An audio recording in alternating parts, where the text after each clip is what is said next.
Hey folks, welcome back to another fight card prediction by myself, Will here. We're going to be breaking down UFC 196 from the MGM Grand Garden Arena in Las Vegas, Nevada, as Conor McGregor faces off with Nate Diaz in a welterweight bout for the ages. This was supposed to be Conor McGregor going for that 155 strap against Rafael dos Anjos.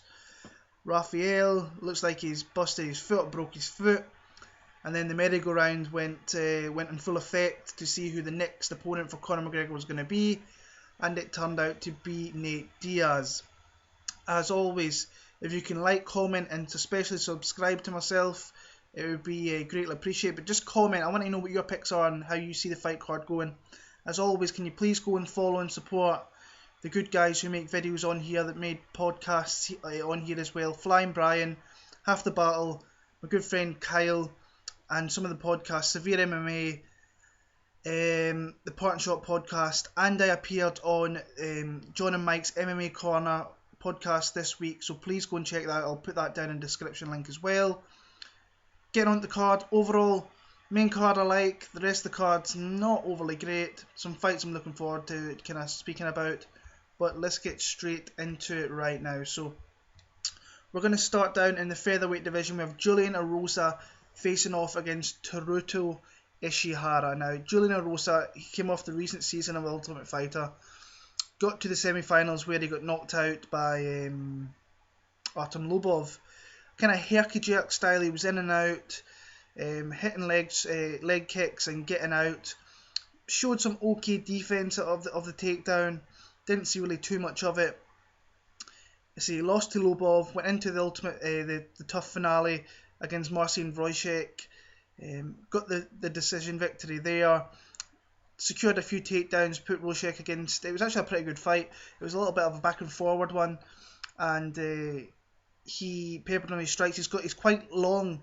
He's a long featherweight, a big tall featherweight as well, a good frame. And I think that'll come into effect in this matchup here, because when you look at these guys' stats, he's got like a 5 or 6 inch reach advantage. I think it's a 5 inch reach advantage with a 6 inch height advantage. And he's very quick on his light and his feet. He's in and out. He was okay on the show. He was definitely the best of the Americans that they had on there, apart from Ryan Hall, who lost to Saul Rogers. I think Ryan Hall was a very good fighter in there, but he lost to Saul Rogers, got his chance in the final and won that. But Teruto Ishihara is a guy that you would have seen on the kind of Road to Japan series. He fought in the final and he went to a draw with Mizuki Hirota. High output, very, very speedy featherweight. He was in and out. I think he outlanded double the amount of strikes that Hirota landed. Showed some good defense initially, but then as the fight went on, got taken down. Hirota kind of passed him fairly easily, but did fairly well, scrambled well to get back to his feet once he got the opportunity to do so. This fight here, I like Julian Erosa. I think Julian Erosa is he'll be a big favourite, I think, for this fight. I think he'll use that reach, that length, pop the jab out there, and really just use the superior tools that he's got. He hasn't got the speed that Ishihara has got, but I think he's with that length. I think he's probably got the more power as well. I like Julian Erosa in this one. Can he get a finish? Possibly. Maybe late on. If I'm going to go for a finish, I'm going to go early third round. If not, I can see a very dominant 30-27 for Erosa. Moving on, lightweight division, we have Justin Salas against Jason Sago. Two guys that really haven't seen too much of. I think both guys haven't fought in about 18 months to 24 months. Been out a long time. Paul Felder's coming back after... Jason Sago's coming back after that loss to Paul Felder, and before that he beat Josh Shockley in his UFC debut. A guy who's predominantly, he's not particularly good in the feet, doesn't throw much volume, doesn't seem to have much power, doesn't seem to have much technique.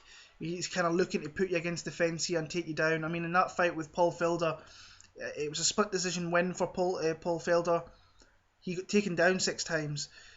His main bread and butter is getting to the ground to work his submissions. That is how he's going to win his fights. He did that against Josh Shockley, took him down there, got I think it was a TKO victory if I remember right, in that first round. With Paul Felder, he wasn't on strike-wise that night, but did enough to win that fight via split decision.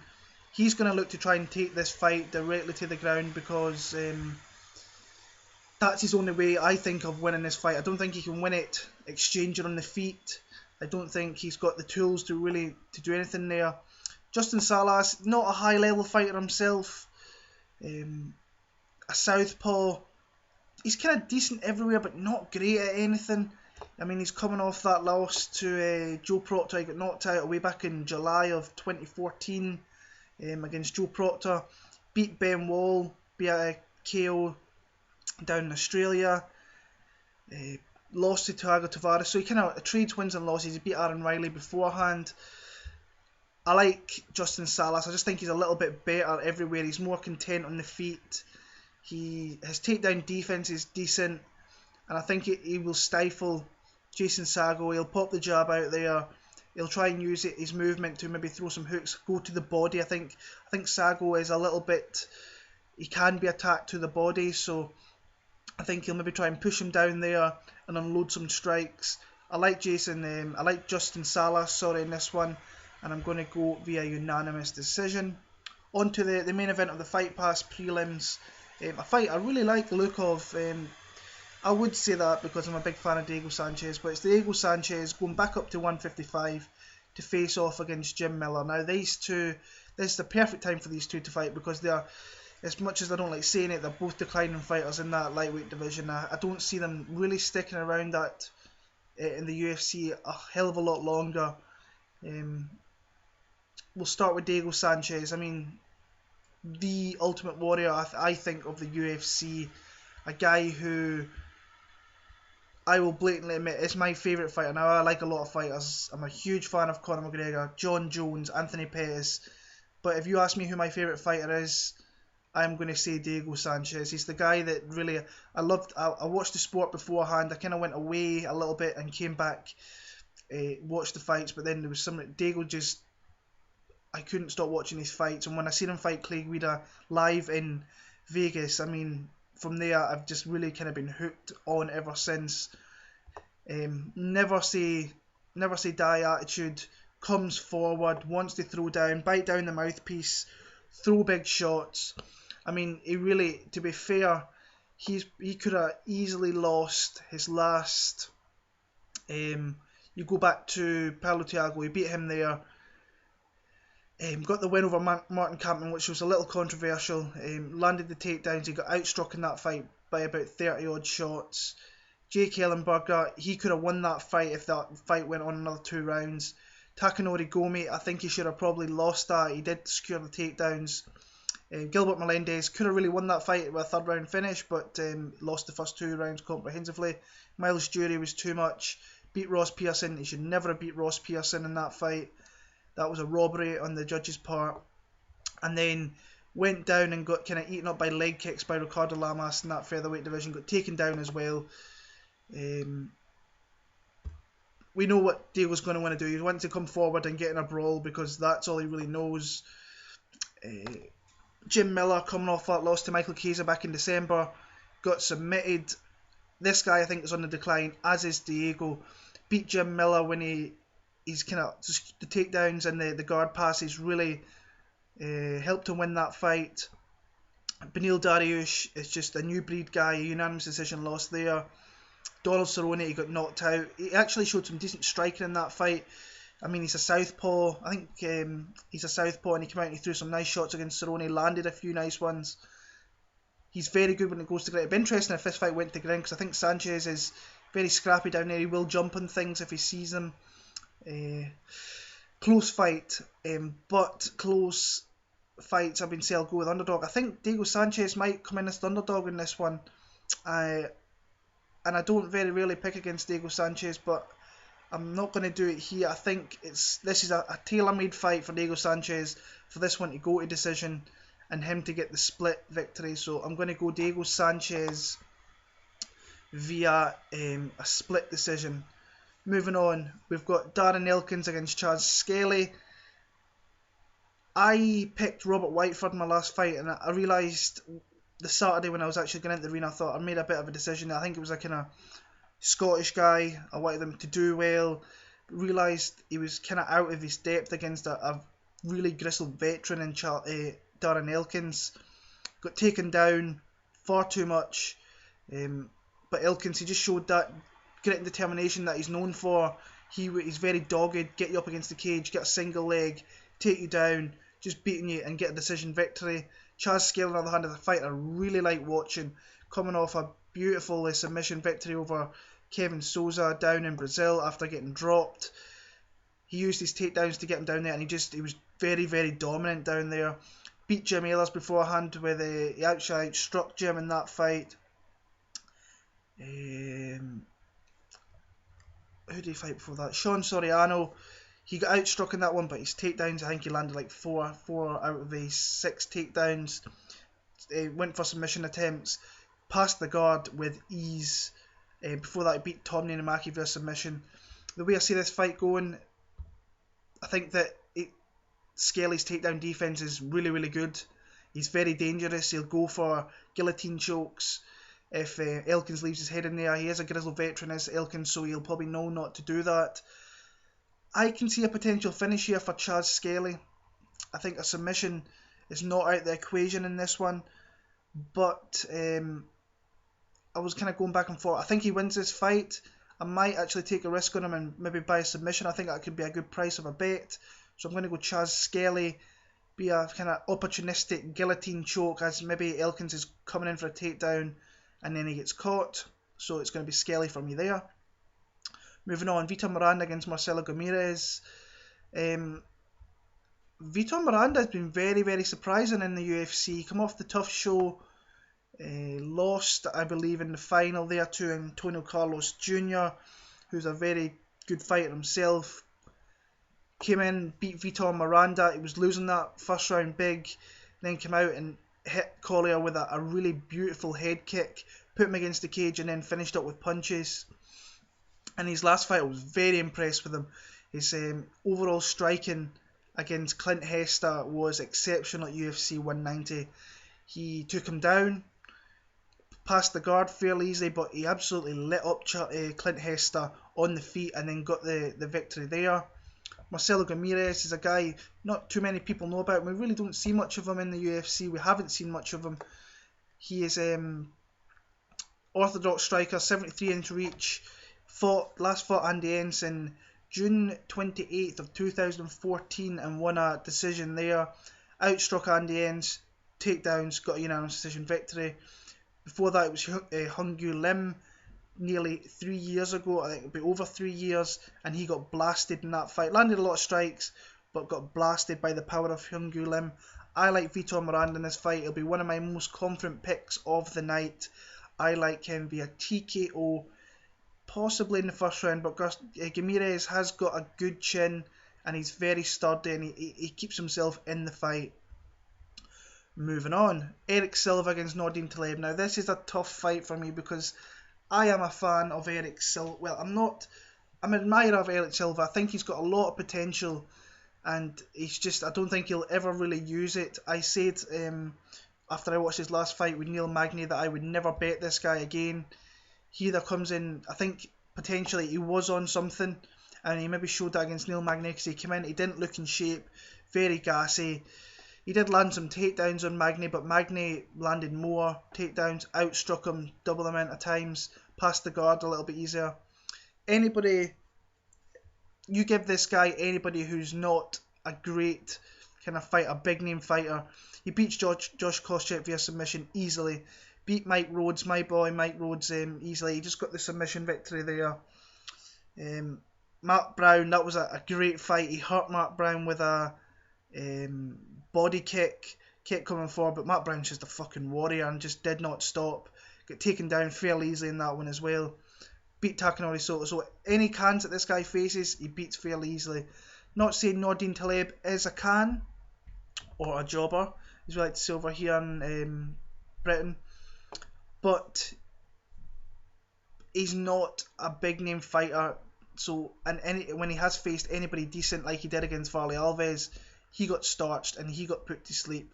Got taken down and he got submitted. Beat Chris Clements with his takedowns. took him down, put him against the fence, and just decided to kind of beat him on from half guard. Got the decision victory there. Beat Li Jingliang, outstruck him, took him down a couple of times, just got the decision victory there. And then he beat Rick Gruich as well. He outstruck him and took him down. So he's going to look to try and take this fight down there. I think once he comes in. Erick Silva, by the way, looks in great shape for this fight. He's been training at King's MMA with Master Rafael Cordeiro.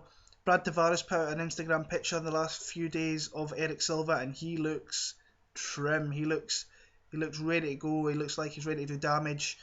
So I said I would never pick Erick Silva again, but I'm going to go against my better judgment here, and I'm going to go with Erick Silva via submission in round number. I'm kind of contemplating round 1. Yeah, I'm going to go round 1 for Erick Silva. Moving on to the main fight of the Fox Sports prelims. Brandon Ruckus Thatch against Siyar the Killer Bahudurzada. Might actually change that nickname thinking about it now. Bahudurzada trains out of the Great. That's what he changed it to the Great Bahudurzada, not Killer anymore. Trains out of the Black Zillions, I believe. Haven't seen this guy in a long time. I mean, December 2013 he lost to John Howard, got taken down. That's how Howard won that fight. Pretty decent striker, his footwork's not overly great, pops a jab out there. He uses some nice leg kicks when he wants to. He doesn't do that enough, I don't think. Before that he lost to Dong Hyun Kim. He got taken down and Kim just dominated him from there. Barely did anything in that fight. And then before that he beat Paulo Thiago in his UFC debut back in Sweden when he starched Paulo Thiago. Brandon Thatch, this is a big fight for this guy because he's coming off a couple of losses to good guys nonetheless. Benson Henderson come up from 155 and put on a performance against this guy, and he got submitted, got taken down, and so he submitted in that one. Brandon Thatch got knocked out last time. I seen his fight with Gunnar Nelson, a beautiful 1-2 from Gunnar Nelson, put him down. And then he got submitted from there. What is Brandon Thatch good at? He's good at using his length. He's a lengthy fighter. He's got like a 74-inch reach, a switch hitter. So he changes stances very often and looks to use those knees. He's very devastating with knees and his uppercuts. Do I see him landing on Siyar here? I do. I think that he's going to have to come out aggressive in this one. But we did see with the Gunnar Nelson fight that his chin is maybe not overly great, because it was a great combination, a great 1-2 by Gunnar Nelson, but his chin can be hit and his chin's in the air a little bit. So I think I'm going to go with Brandon Thatch here. If he doesn't finish early, it might get very close towards the end of this fight, because I don't know whether his gas tank's great, but I'm going to go with Brandon Thatch via a decision. A potential finish, but I like a decision because I think Siyar is he's a tough fighter and he's very hard to finish. So moving on to the main card, moving into the ladies bantamweight division, we have Amanda Nunes against Valentina Shevchenko. Really looking forward to this fight because Shevchenko, she surprised me in her last fight. She used her grappling to win that fight, which was a little, I did not see that coming, if I'm being honest with you, because she is a very good striker. She's a southpaw, and she beat Sarah Kaufman back in December. She landed 4 takedowns. She put Kaufman, Kaufman's a very strong girl, and she got put against the cage, but she managed to reverse the position, hit her with some knees to the body. When they broke off, she hit her with a few nice straight lefts, some nice elbows off the clinch as well. What she needs to worry about here with Amanda Nunes, who is a very aggressive fighter, is that early blitz from Amanda Nunes, because she is a kind of one-round fighter. She kind of gives her everything for that one round. We've seen that with the Kat Zingano fight. She came out, nearly finished her, got her down, had the kind of top position, was raining shots on her. Zingano just showed her grit and determination and her heart, came through that, and then got the finish later on when she got taken down easily. Once she starts to slow down, she's very, very easy to take down. This is all about whether Nunes can finish this fight in the first round, and I don't think she can, because when Shevchenko wants to, she's very light in that front foot. She's like a world champion kickboxer. She's very light on the feet, on the balls of her toes, and she moves away very nice. She didn't really show much of it in the last one, but I think she can do that here. As long as she doesn't get caught in that blitz, I think that Valentina Shevchenko can potentially use her striking to open up takedowns and potentially get the fight down to the ground, where Nunes will still be dangerous, but I think when she gasses, she can hit her with strikes. And I think she can potentially get a finish here against Nunes. We've seen in the Zingano fight, if you're relentless against Nunes, you can finish her. I say Nunes, to be fair to her, she has looked fantastic. She looked fantastic against Sarah McMahon back in August. Just raining strikes on Sarah McMahon and took her out there. Beat up Shayna Baszler pretty badly. My pick for this fight, I just think that Valentina Shevchenko's a very smart fighter, and I think she's going to keep this fight. I think she's going to survive that early blitz and keep this fight in the places where she's going to be strong, and eventually take the fight to places where Nunes is going to expend more energy. So my pick's going to be Valentina Shevchenko via unanimous decision. Light heavyweight division, we have Corey Anderson against Tom Lawlor. Fairly confident in who I'm picking in this fight. I think that, not fairly confident, I should say. I think that this is a lot closer matchup. I mean, Tom Lawlor's been around a long time, fought really solid guys. I mean, he fought Chris Weidman back in the day. We didn't really see him for a long time. Came back at UFC Chicago last year, got himself a really nice bonus with a really nice finish over Gian Villante. Now, he was getting beat up in that fight. He was taking some heavy leg kicks. Villante was looking good, like really, really good. And then he uncorked a shot and put Villante to sleep. Corey Anderson, tough guy. I mean, the guy's got a granite chin. We've seen that. His chin got kind of fucked up against Villante in that fight that he lost. But he landed a lot of heavy strikes. Like, I think it was 115 strikes he landed in that fight. Villante did fairly well stopping the takedown, but it mostly stayed on the feet. He was probably going to win that fight if Villante didn't stop him. Next fight against Jan Blachowicz, he took totally outstruck Blachowicz from the ground, like his top positions. He just put apart his shots, beat him fairly easily, passed the guard fairly easily. I thought Blachowicz was very disappointing, if I'm being honest with you. But Corey Anderson did what he needed to do. Then came out next time and just took down Fabio Maldonado at will. How we see this fight going. Tom Lawlor is a decent wrestler himself, but I don't think he will be able to stop the takedowns of Corey Anderson. My pick is going to be Corey Anderson, but I think it's going to be a very close split decision, because I think Tom Lawlor is a decent fighter. He may stop the takedowns early, but I think that Corey will find a way to get him down there and win the fight. I don't think Tom Lawlor, in all honesty, is a bad... He's probably going to be the underdog in this fight. That's not a bad underdog pick if you're going to pick one. But my pick is going to be Corey Anderson via split. Staying in the light heavyweight division, Gian Villante against Ilir Latifi.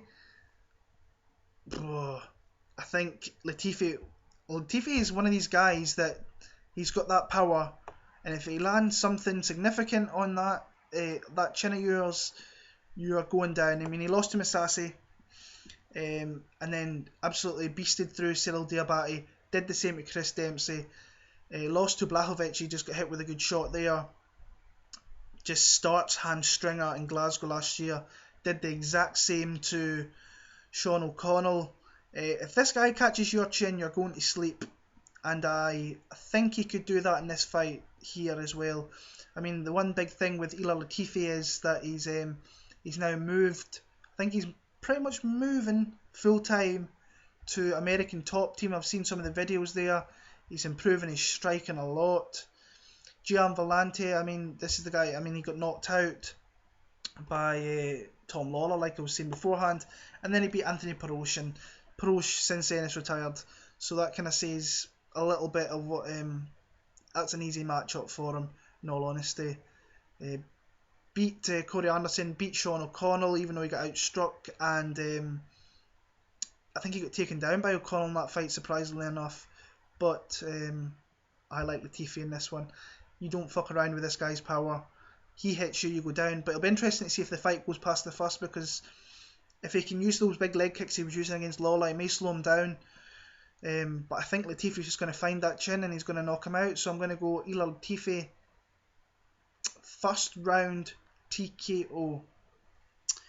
One part of the main event of UFC 196, which I haven't even mentioned in the opening sequence.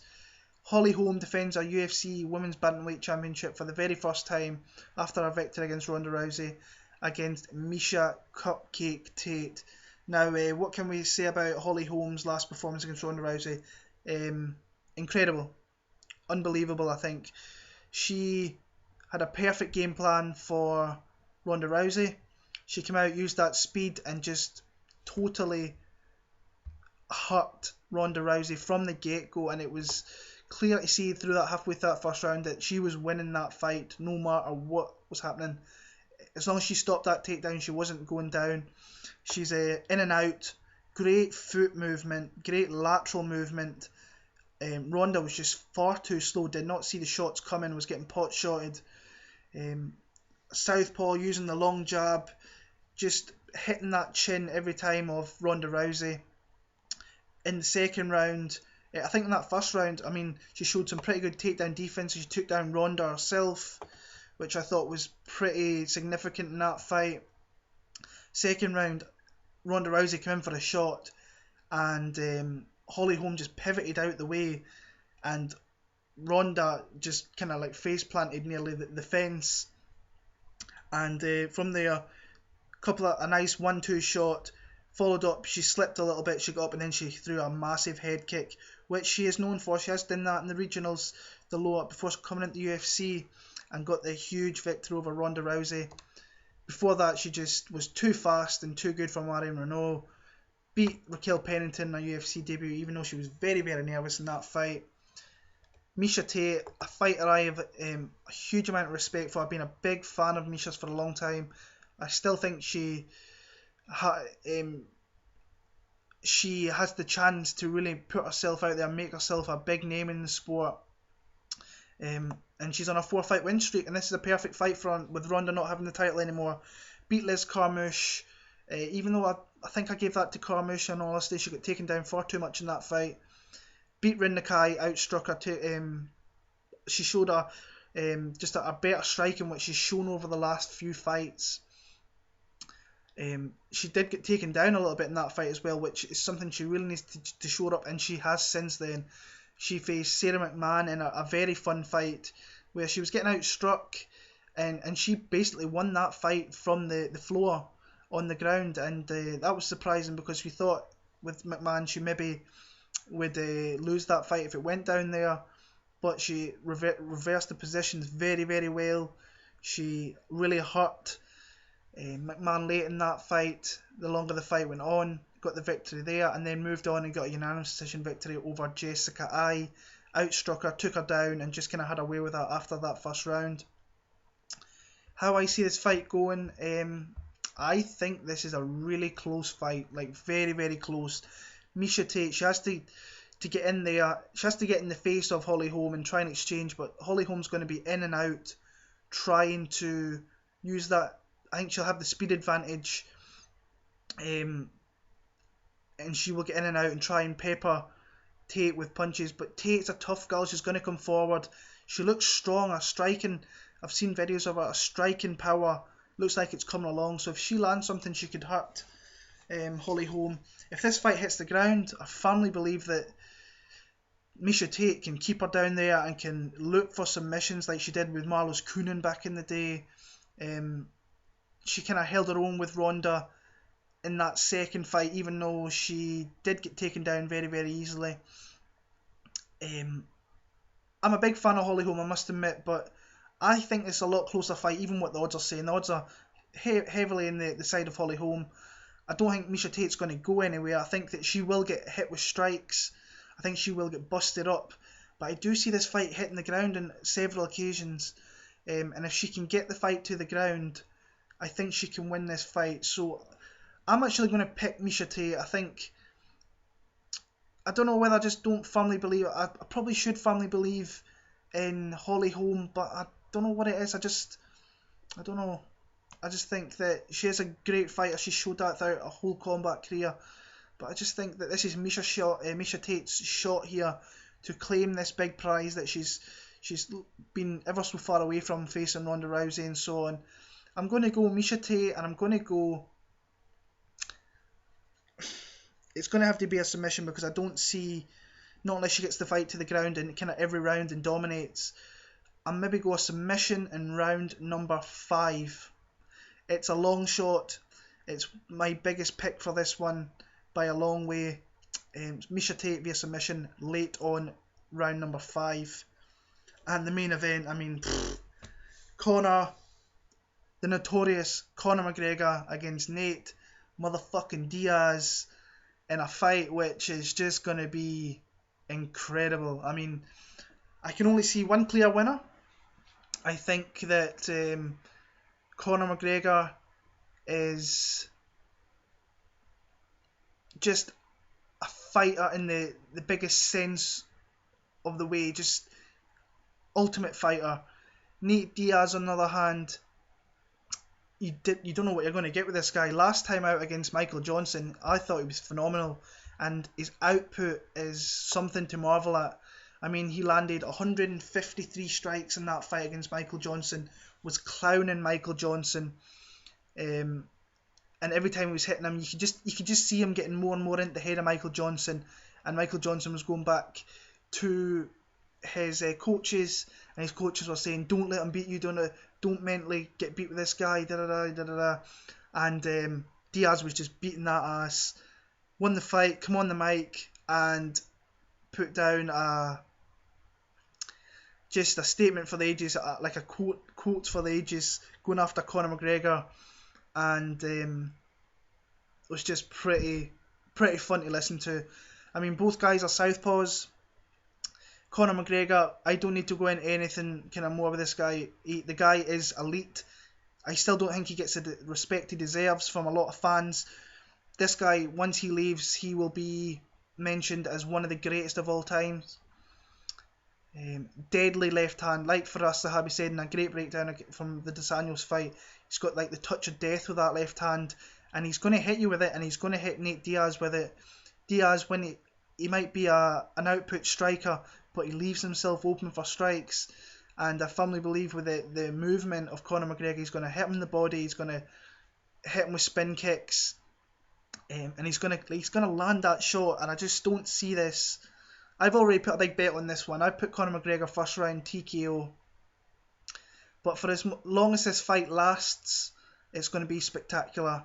But my pick is going to be Conor McGregor via a first round TKO. I'm hoping more than anything because I want that money.